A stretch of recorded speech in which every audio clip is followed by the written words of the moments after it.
Look at this woman right here. She looks like a homeless girl, and now she's telling me she's a judge." The officer laughed to his partner while she stood there, handcuffed against a brick wall in the middle of downtown Houston, black, alone, humiliated. But what they didn't know was that the woman they just mocked for looking out of place once lived behind a dumpster, once begged for food with a broken doll in her arms, and today, she has the power to put men like them on trial. This is the true story of a girl abandoned at the age of 7 who survived hunger, racism, and a system that was never built for her, and rose to become one of the most respected federal judges in the United States. But the road to the bench was filled with pain, silence, and a fight to simply be seen. This is Camilla Thompson, and this is how someone who was once invisible became impossible to ignore. The sun was already high above the low rooftops of East Houston when Camilla Thompson realized her mother hadn't moved in hours. At just 7 years old, Camilla already knew too much about silence. She knew the way her mother's eyes looked when the pain in her chest started again. She knew how Dwayne, her stepfather, would pretend not to hear her cries from the bedroom. And she knew this time it was different. Rachel Thompson had been young once. Beautiful, too. But life in East Houston had beaten that out of her. She spoke with the numbness of someone who'd stopped dreaming, and mothered with the exhaustion of someone who never really learned how. For as long as Camilla could remember, Rachel had been emotionally absent, more like a shadow in the house than a parent. And Dwayne? Dwayne was the storm. A man with a heavy voice and heavier hands. The kind of man who spoke through walls and hit through silence. "Why is she still on the bed?" Camilla asked timidly that morning, eyes darting between her mother's still body and the man sitting on the couch, drinking cheap beer at 8 in the morning. Dwayne didn't even look at her. "She's sleeping. Go back to your damn room." But she wasn't sleeping. Not anymore. Camilla stood by the bedroom door for hours, too afraid to walk in, too terrified to accept what she already knew. Her mother's chest no longer rose. Her lips were parted slightly, her skin pale, cold. She'd been complaining of sharp pains in her chest for days, clutching at her ribs and begging Dwayne to take her to the A. He never did. By the time the paramedics arrived hours later, called not by Dwayne, but by a neighbor who heard Camilla screaming, it was too late. No sirens, no panic. Just one body bag and a girl who hadn't cried a single tear. She didn't know how anymore. Rachel Thompson died of a heart attack in her sleep. The coroner said it might have been survivable if someone had cared enough to act sooner, but no one did. 2 days after the funeral, Dwayne walked into Camilla's room holding a slice of cold pizza in a napkin. "Put your shoes on." She didn't ask questions. She knew better. They drove in silence through the maze of freeways until they reached the edge of downtown Houston. Dwayne parked next to a bus stop, handed her the pizza, and opened the door. Camilla looked at him, confused. "Where are we going?" "You're staying here for a while," he said, not meeting her eyes. She blinked, not understanding. "I ain't your real daddy," he said flatly. "You ain't my problem no more." And then he drove off. No hug, no goodbye, not even a backward glance. Just like that, Camilla Thompson became no one's child. She sat there on the bench for hours, not eating the pizza, just staring at the grease stains soaking through the napkin. People walked past her. Some looked. Most didn't. Nobody stopped. As the sun began to set behind the skyline, the shadows grew longer, colder. Camilla wandered toward a nearby plaza, clutching the crust of the pizza she no longer wanted. Her stomach rumbled, but her throat was tight. She didn't even have the words to scream. When night fell, the temperature dropped. Houston's summer heat gave way to an eerie chill. Camilla curled up on a piece of cardboard near the side of a closed coffee shop. Her only blanket was the air. Her only comfort, a filthy cloth doll she'd carried everywhere since she was 3.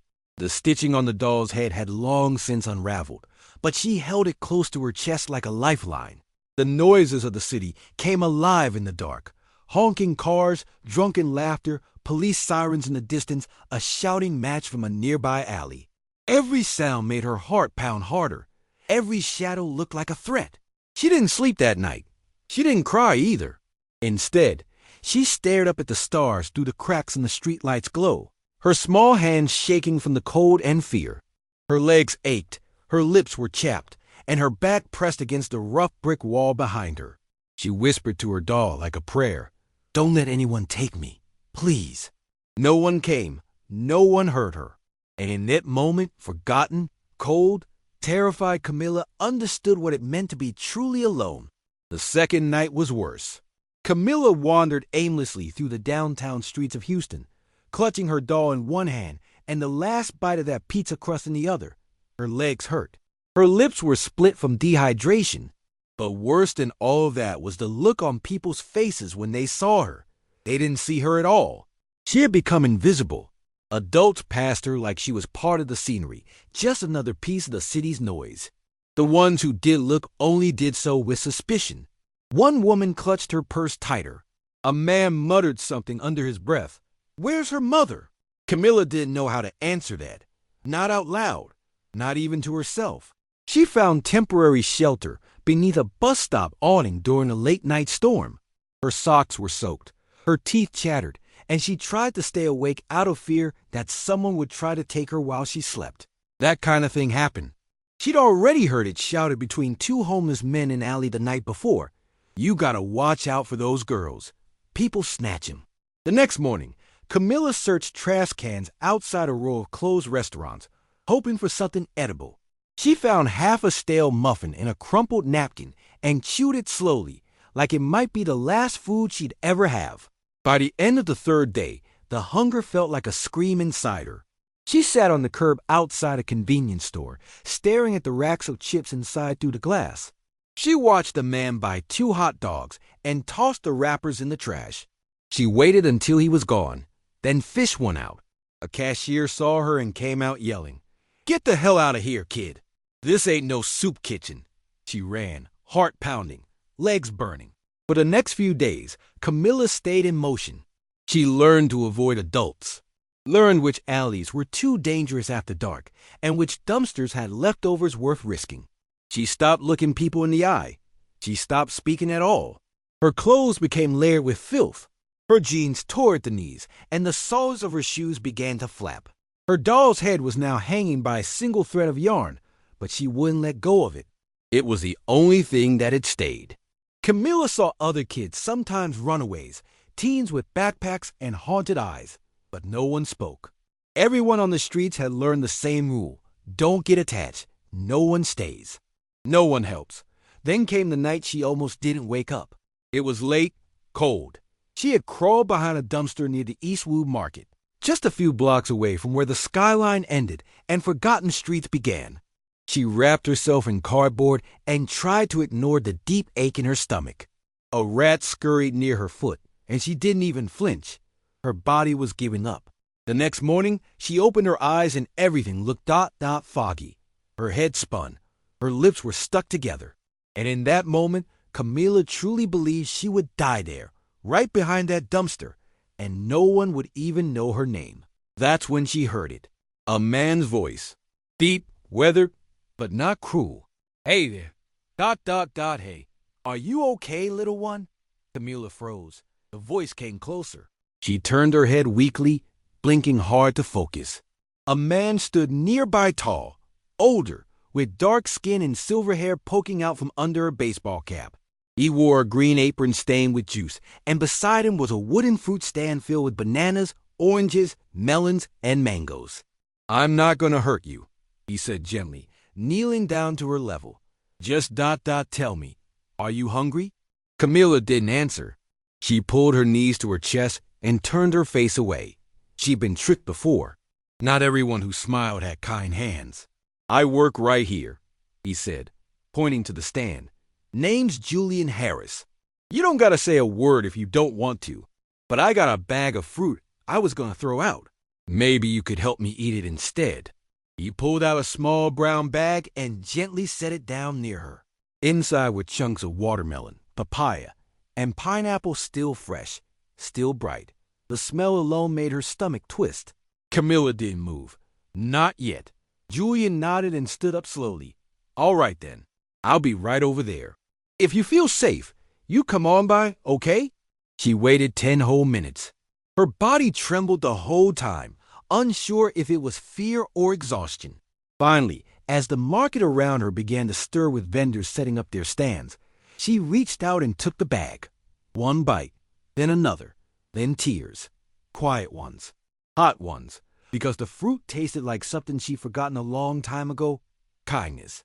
Camilla came back the next morning. She didn't mean to. She had told herself, as she lay on the cardboard that night behind the liquor store, that it was just one bag of fruit. Just one old man being nice for no reason. She'd learned early that kindness usually had an expiration date, but something about Mr. Julian Harris lingered. He hadn't asked her name. He hadn't told her to say thank you. He just gave. And when the sun rose again over Eastwood Market, casting that familiar orange glow across the cracked sidewalks and metal awnings, Camilla found her feet carrying her back. He saw her first. "Well, would you look at that?" Julian said from behind a pile of bananas. "Didn't think I'd see you again." Camilla didn't speak. She stood there, hands buried deep in the pockets of her too small hoodie, eyes on the ground. Julian didn't push. He simply reached under the stall and pulled out a small plastic bowl. Inside were slices of apple, strawberry, and cantaloupe, sprinkled with cinnamon. "Try this one. It's my favorite," he said, holding it out with a napkin. This time, she stepped closer, took it, ate in silence. That same scene repeated for 3 days. Julian never asked where she was sleeping, never pried. But on the 4th day, after handing her a cup of orange juice, he nodded toward the alley behind his stall. "I've got a small room back there," he said. "It's not much. Just a cot, some blankets. I keep it for extra supplies, but ... If you need a place to rest ... it's yours. Only if you want." Camilla's body tensed. She stared at him for a long time, unsure if it was real, if anything was ever that simple. But something in his eyes, calm, steady, without pity, made her believe. She nodded once, almost like she didn't trust her own voice. He guided her carefully behind the stall, down a narrow hallway made of stacked crates and tarps. At the back was a makeshift room enclosed with plywood. Inside was a warm but clean cot, a thick blanket folded neatly, and an old radio on a shelf.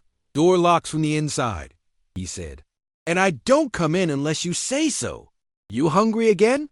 Camilla nodded. That night, she slept indoors for the first time in weeks.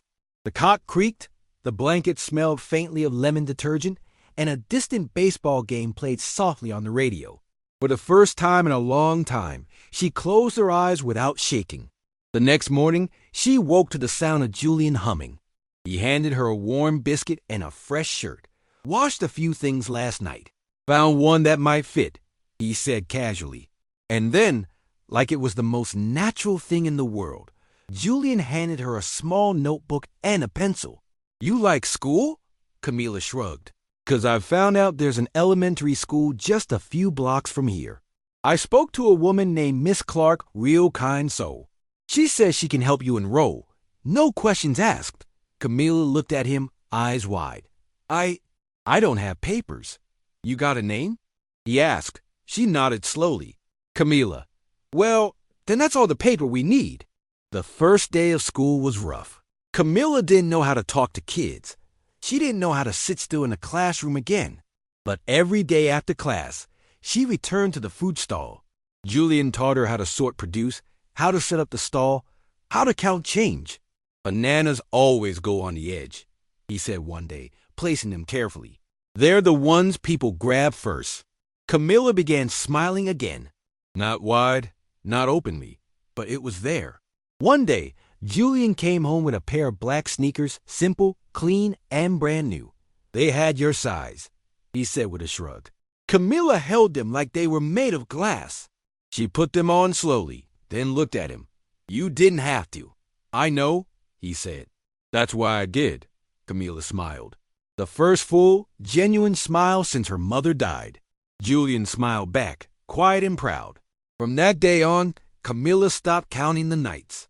Because she finally had a place where nights were safe. She had a place to sleep, a place to eat, a place where someone remembered her name. A place that finally, after everything, felt like home. Camilla never called Julian Dad, not at first. At school, when teachers asked about her guardian, she'd just say, I live with M.R. Harris. He runs a fruit stand. But over time, something started to shift slowly, almost silently. He wasn't just the man who gave her shelter anymore. He became the person who packed her lunch with care every morning. The one who waited outside the school gate, wiping his hands on a towel so he wouldn't hand her fruit juice-stained notebooks. The one who left the radio on her favorite station, even if he didn't like the music. Julian didn't try to replace what she lost. He just stayed. And for a girl who had lost everything, that meant more than any title ever could. At Booker Elementary, Camilla started to change. Her teachers noticed she was quiet but curious, always the last to leave the classroom, always the first to return books to the library, even before they were due. She didn't talk much about her past, but it sat in her eyes like a shadow that never went away.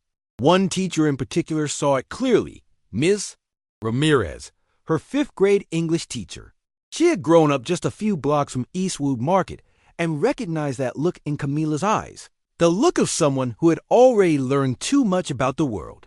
One afternoon, Ramirez pulled Camilla aside after class. You're smart. You know that? Camilla shifted uncomfortably in her chair.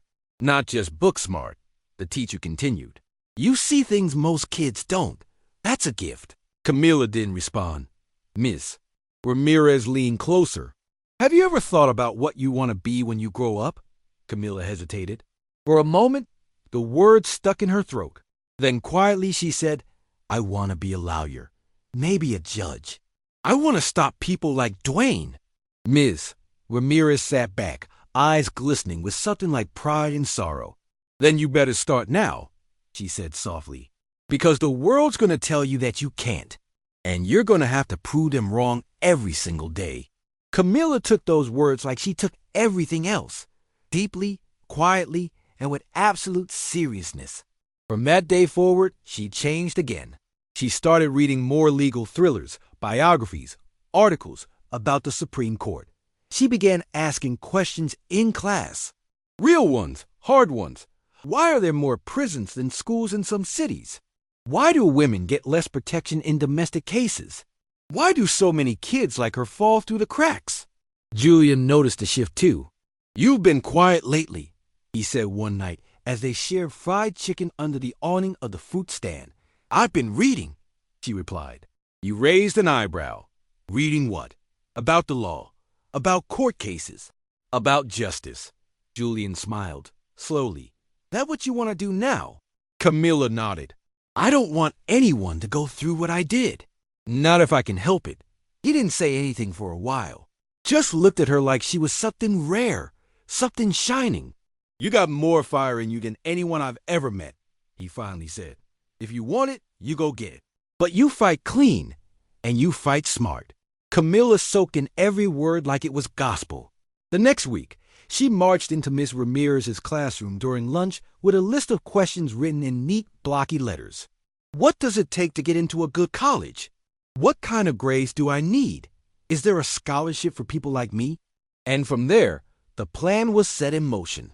Camilla pushed herself harder than anyone expected. Straight A's, extra credit, after-school tutoring.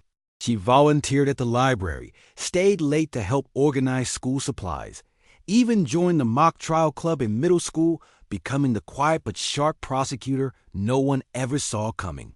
She never talked much about what she'd been through. Not at school, not even to Julian. But her determination spoke louder than any story could. She wasn't chasing a dream. She was chasing justice. For herself, for every kid left behind, for every little girl who had once sat on a cold city bench, holding a slice of pizza and wondering why no one came back for her.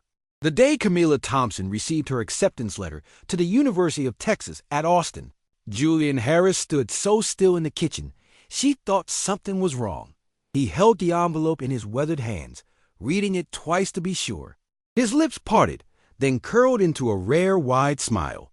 You did it, he whispered. You really did it. Camilla was 17, the first in her neighborhood to go to college on a full academic scholarship. Her classmates clapped when the principal announced her name at the graduation ceremony, but most of them didn't really know her. Not the real her. Not the night she stayed awake after midnight, balancing textbooks and fruit crates. Not the early mornings walking through cold rain to catch the 5 a.m. bus to school. Not the constant ache of remembering what she came from. But Julian knew. He wiped his eyes before she could see the tears. "I'll pack you up this week," he said. "You're going to college, baby girl." And just like that, she was on a Greyhound bus bound for Austin, a duffel bag at her feet, a legal studies textbook in her lap, and Julian's voice in her head. "Stay proud, but stay smart. The world ain't built to cheer for people like us."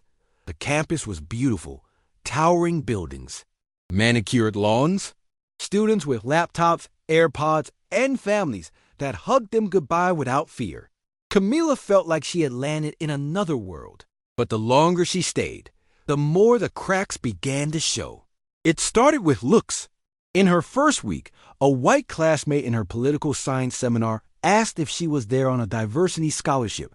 Another, during a debate on criminal justice, casually said, "Well, most people in prison kind of deserve it, right?" Camila didn't flinch. She had learned to swallow ignorance. But then came the whispers. "Isn't she that girl from East Houston? Fruit stand girl? Yeah, she lives off campus. Probably can't afford the dorms." And they were right. She couldn't. She worked part-time in the campus dining hall, washing trays after class. At night, she studied in the public library until they turned the lights out. On weekends, she called Julian on a prepaid phone and told him she was doing fine. She never told him about the professor who marked her paper harshly and asked, "Did you really write this yourself?" Or about the group project she was excluded from because the others assumed she wouldn't have time to keep up. Or the security guard who followed her across the student bookstore because she was wearing a hoodie and holding her backpack too tight. Camila didn't cry. She didn't complain. She just dug deeper. She made a habit of sitting in the front row in every class. Asked questions professors didn't expect. Wrote essays that left her classmates speechless. She started tutoring first-year students for free, volunteered in legal aid clinics, and worked overnight shifts just to afford textbooks the university library didn't stock.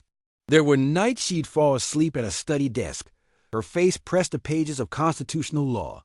Her bones hurt, her eyes burned, her back ached from walking miles every day. But none of that compared to the weight she carried in her heart, the quiet war between being proud of who she was and constantly being reminded that the world thought she didn't belong. One rainy evening, she returned to her small apartment to find an envelope on her kitchen counter, Julian's handwriting on the front. Inside was a note and a photo. The note said, "They can call you whatever they want, Camila, but to me, you're still the girl who walked up to my stand with fire in her eyes and no shoes on her feet. You were never meant to fit in. You were meant to lead." Jay, the photo was of her, maybe 10 years old, holding a mango in one hand and a school notebook in the other, smiling beside Julian at the fruit stand. Camila held it to her chest for a long time. Then she opened her laptop and started typing the opening paragraph of her senior thesis. Justice is not impartial when built on foundations of prejudice. This paper will argue that the American legal system was never designed to protect children like I once was, homeless, hungry, and unheard, and why it's time to change that. The day Camila Thompson stood before the bench to take her oath of office, the courtroom was packed, not with reporters, not with politicians, with people, real people, teachers, neighbors, former classmates, street vendors, a few who had known her when she walked barefoot behind Eastwood Market with a doll in her hand and no last name worth mentioning. And there, sitting front row, was Julian Harris wearing a suit too big for his narrow frame and a tie that had clearly seen better days. But he wore it like armor. Camila scanned the room as the judge read her official title aloud. Camila Thompson, federal judge, United States District Court, Southern District of Texas. She was only 32 years old, one of the youngest federal judges ever appointed in the state, one of the few black women, the youngest ever from East Houston. And she stood there with perfect posture, in a tailored black dress, her curls pinned back, her hands steady, though her heart pounded so hard she thought the room might hear it. The chief judge asked her if she accepted the responsibility of the office. She nodded once, voice clear, eyes calm. "I do." Then came the applause, thunderous, relentless. Julian wiped his face with a handkerchief and clapped like he was trying to bring the sky down. Camilla met his eyes, and for a moment, they were the only two people in the room. He mouthed, "I'm proud of you." She blinked quickly and smiled.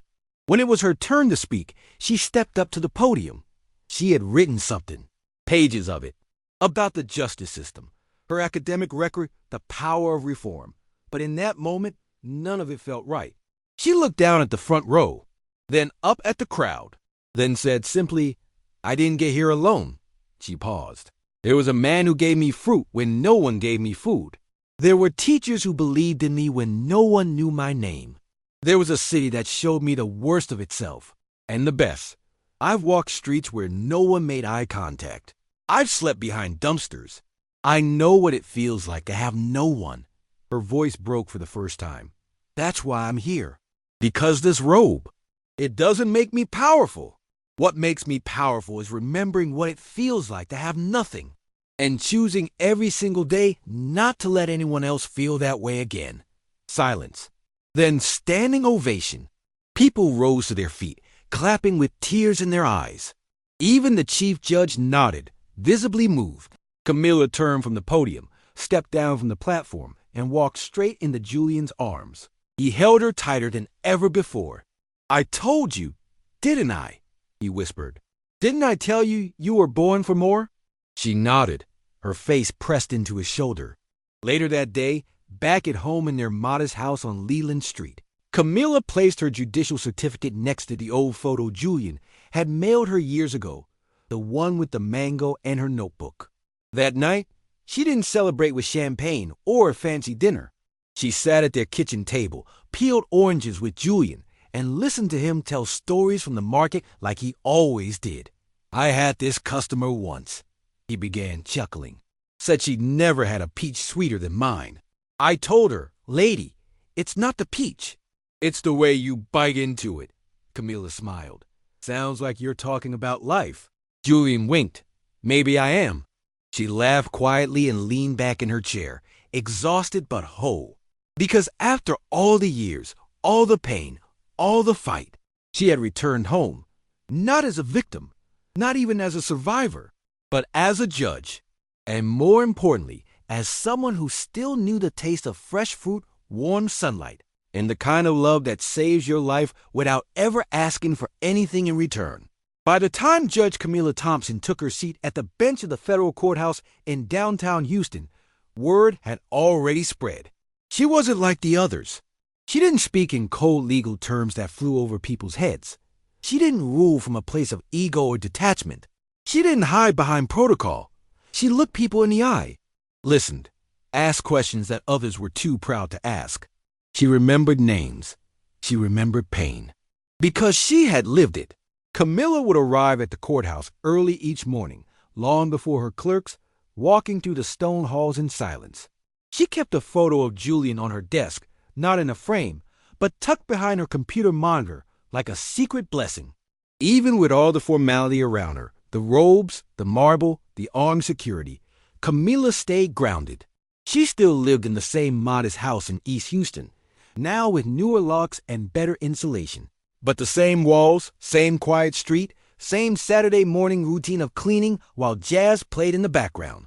And Julian was still there, now walking slower, sometimes forgetting small things, but still sharp where it mattered.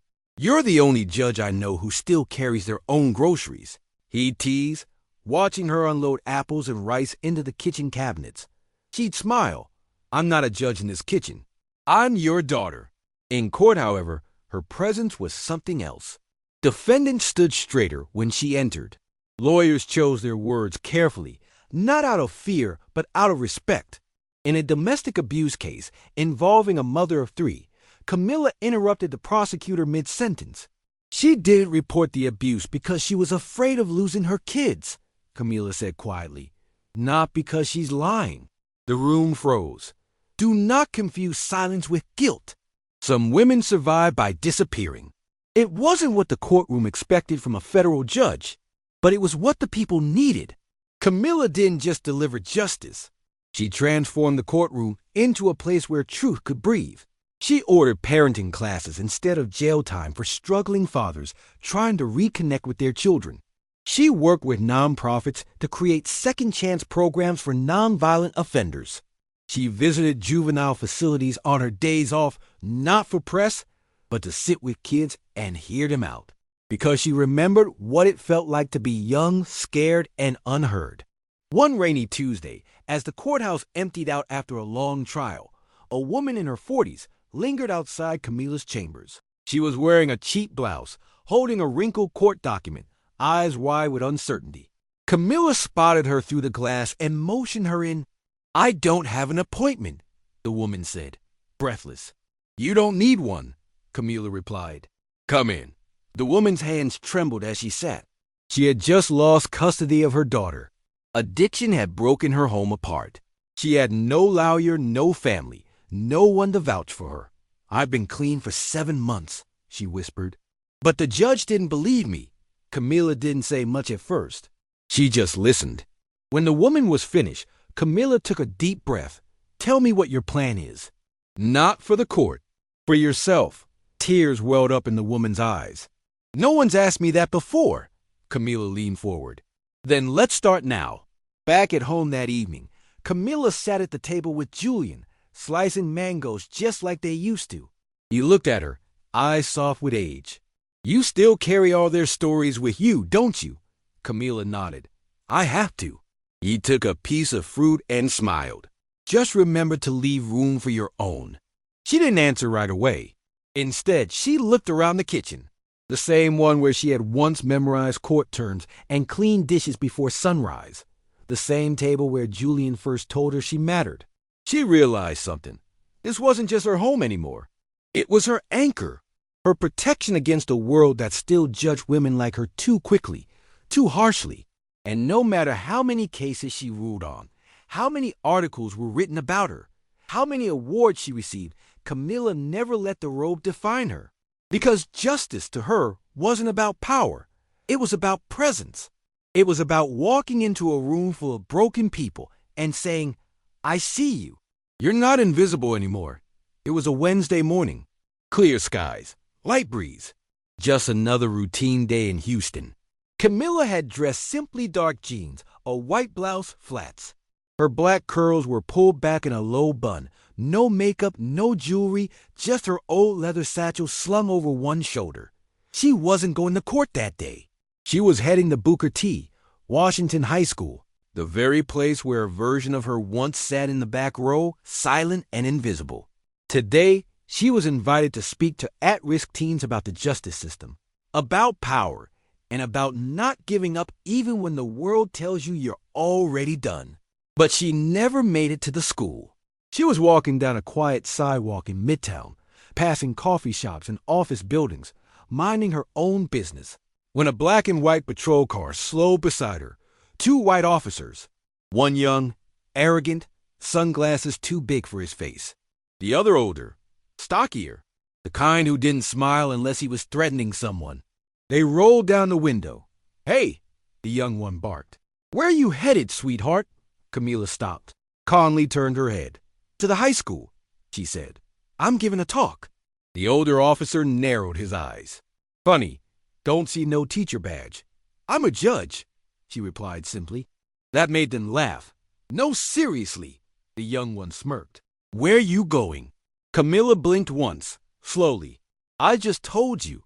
The car door opened. Too fast. Before she could even process what was happening, the older officer stepped out and approached her, hand already on his belt. "Let's see some ID." Camilla reached carefully into her bag. "I have it right. Hands where I can see them." He snapped. "Sir, I'm just trying to turn around." And just like that, in the middle of the street, Camilla Thompson, federal judge, keynote speaker, public servant, was slammed against a wall, her wrist twisted behind her back, handcuffs clamped tightly against her skin. People walked past. Some stared. No one stopped. The young cop rifled through her bag, tossing out papers, her planner, her book, A Legal Commentary on Racial Bias in Policing. The irony burned. "What's this?" he asked, holding up her badge with wide eyes. The older officer leaned in closer. "Judge?" he mumbled, suddenly unsure. Camila didn't answer.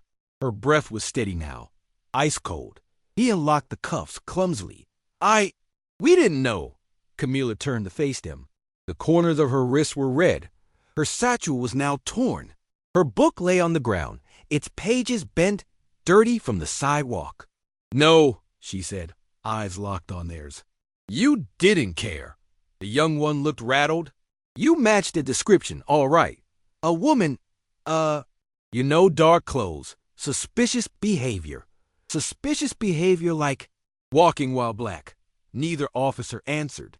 Camila bent down slowly, picked up her book, her ID, and her pride from the sidewalk, then looked them dead in the eye. "See you in court." She walked away, not fast, not shaken, but inside, her chest burned, not with fear, not with shame, with rage. She arrived at the school 30 minutes late, still carrying the torn satchel, still with dirt on her blouse. She stood in front of 50 students, many of them black or brown, many of them wearing the same wary expressions she used to wear at their age. She didn't talk from a podium. She stood right in front of them and said, "Before coming here, I was handcuffed by police on the street. Just now, for doing nothing but walking to this school." Gasps. Whispers. Some looked at her as if waiting for the joke. "It wasn't one, and I'm a judge." Silence. Then she added, "So if it can happen to me, imagine what can happen to you. That's why we don't stop fighting. That's why we don't stay silent." That night, Julian waited up for her. He saw the bruises on her wrists, said nothing, just pulled her into his arms and held her like she was still that little girl who had once slept behind a dumpster. Camila whispered into his chest, "They still see me as nobody." Julian kissed her forehead. "That's because they're terrified of what you've become." Camila didn't wait. She never did. By dawn the next morning, while most of the city still slept and the streets were washed in soft orange light, she was already seated at the small desk in her home office, coffee steaming beside her, wrist still sore, laptop open, fingers flying across the keyboard. She wasn't angry just for herself. She was angry for every woman who got stopped for looking suspicious, for every teenager handcuffed for being in the wrong zip code, for every father harassed in front of his kids, every mother who didn't know if her child would make it home from school in one piece. So she did what she had always done. She built her case with facts, not fury. The complaint was 14 pages long, filed directly with the Houston Office for Police Oversight and simultaneously sent to the Department of Justice. It included a detailed timeline of the incident, names, badge numbers, and locations, photos of her wrists, testimony from 2 witnesses who had seen the stop, her federal ID, body cam request under public transparency law. She signed it with her full name and title, Camila Thompson, United States District Judge. She knew what would come next. People would question her motives. They'd call her dramatic.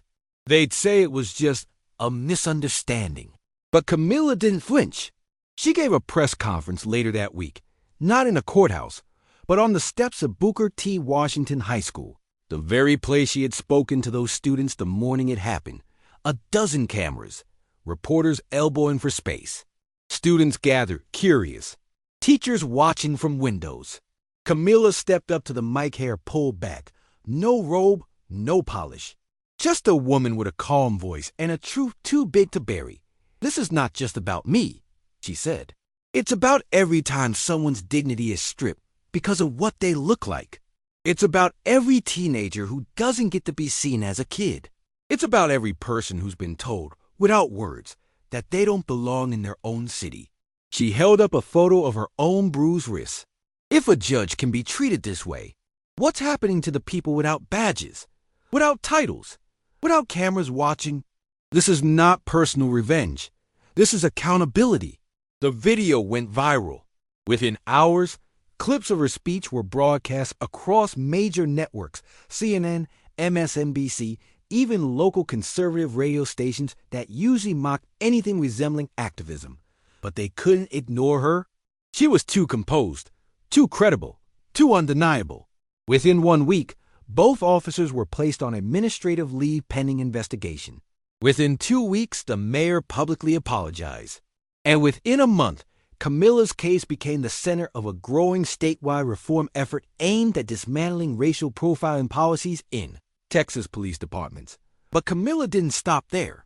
She collaborated with community leaders to establish a state-funded hotline for victims of unlawful stops. She partnered with law schools to create training modules on implicit bias for law enforcement.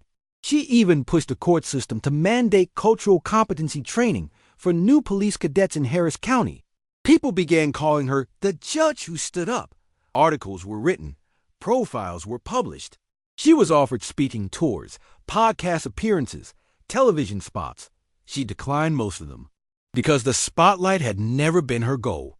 At home, Julian watched it all unfold like a man watching his child walk into the storm with no umbrella worried but proud.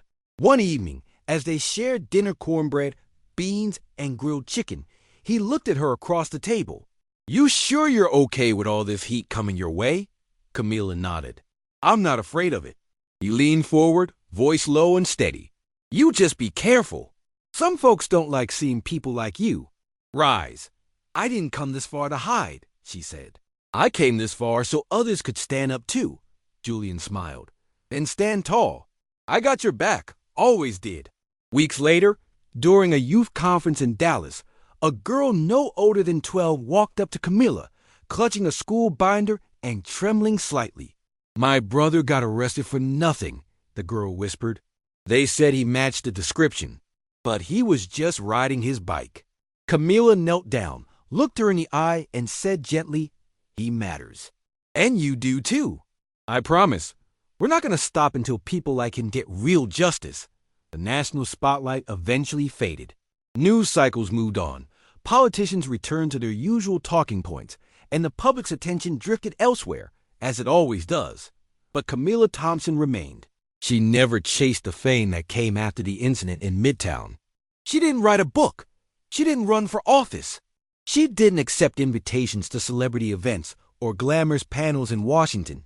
Instead, she went back to court, back to the long hours, back to the quiet cases that no one reports on, custody battles, asylum hearings, eviction appeals, broken people with no headlines attached to their names.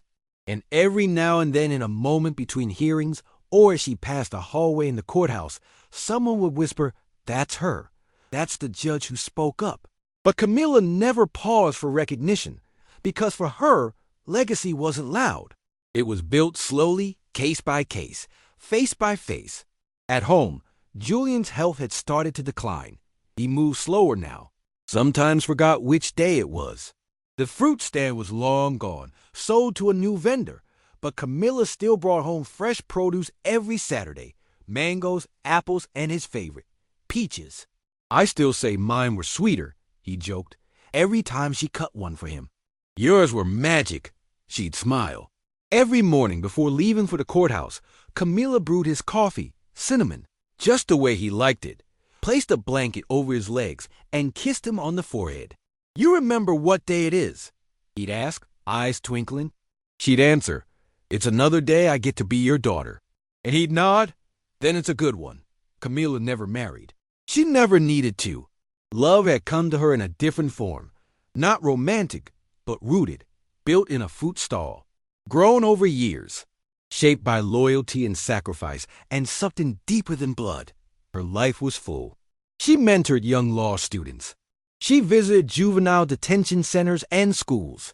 She continued her work on reform, quietly influencing policy at the state level, helping draft new procedures for how officers interacted with minors, women, and undocumented citizens. But even with the accolades and achievements, she never left East Houston. She stayed in the same modest house. She shopped at the same corner store. She walked the same sidewalks that once felt like open wounds and turned them into maps of survival. One Saturday afternoon, as she and Julian sat on the porch listening to the baseball game on the radio, he turned to her, his voice thinner than usual. "Remember that day behind the market?" he said. "You were dirty, cold, and shaking like a leaf. I gave you that fruit bag, and you looked at me like I was from another planet." Camilla laughed softly. "I thought you were trying to trick me." He chuckled, then grew quiet. "I didn't save you, Camilla." She turned toward him, surprised. "I didn't," he repeated. "You saved yourself. I just gave you a little push." She reached for his hand, squeezing it tight. "No," she whispered. "You gave me something I didn't even know I needed." "What's that?" "A reason to keep going." When Julian passed away 6 months later, the funeral was simple, just how he would have wanted. No politicians, no cameras, just neighbors, a few retired vendors from Eastwood Market, Camilla's old teachers, and dozens of young people she had mentored over the years. As they lowered his casket into the ground, Camilla stood with her hand over her heart, a folded peach-colored handkerchief clutched in her fist, the one he always kept in his pocket at the stand. "I'll carry you," she whispered, "like you carried me." Years later, a small mural was painted on a side wall in East Houston, just 3 blocks from where Julian's fruit stand once stood. It shows a young girl holding a mango in one hand and a legal book in the other. Behind her, towering in faint colors, stands the shadow of a man, silver hair, green apron, smile like sunlight. Below the image, it reads, "She was once invisible. Now, she makes the world see." And in every courtroom where fairness was restored, in every school where a girl stood a little taller, in every boy who believed he was worth defending, there lived the legacy of Judge Camilla Thompson. Not just a judge, not just a survivor, but a voice that refused to be silenced, and a heart that, against all odds, never stopped believing that justice ... could feel human.